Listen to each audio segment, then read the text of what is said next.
Behdad Eghbali. Now, Behdad Eghbali is from a company called Clearlake Capital, and they actually own 62% of the shares. Now, tonight... Clearlake Capital era at Stamford Bridge. If confirmed, this would mark one of the biggest ownership changes. Will not be selling any of their own shares in Chelsea. Now, Clearlake are totally committed to Chelsea. They remain totally committed, and they won't sell any of their 62% shareholding.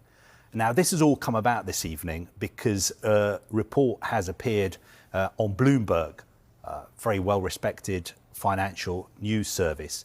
And according to this report, the different investors in Chelsea are looking at buying each other out. Now, I can say that Todd Boehly is considering selling his shares in Chelsea, but Clearlake Capital are not interested. We move up the capital structure. How do we have more control over the outcomes? And if our model has always been about having more control through investing in things that we know really well. And rather than outsource the investment activity, our plan has always been to grow our businesses, and finance them. And then, the concern that people raise is, okay, well, are you stuffing your balance sheet with things that are bad? And we're like, well, we own $9 billion of equity, right? It's kind of like, when you go through a security and you're flying private and you're the only one on the plane. Yeah, I guess I have to go through security. I'm not going to blow myself up.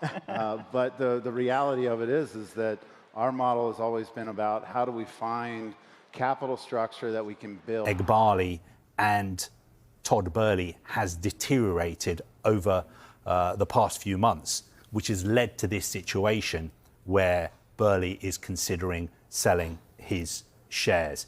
Now, my information is that the relationship between Todd Boehly and Behdad Eghbali can be described as professional.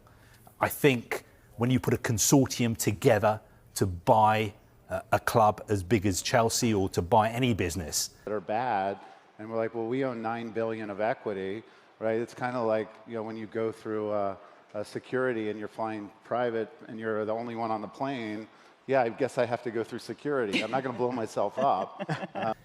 That consortium is always going to be a marriage of convenience. And obviously this evening, it looks and it sounds like that marriage is on the rocks.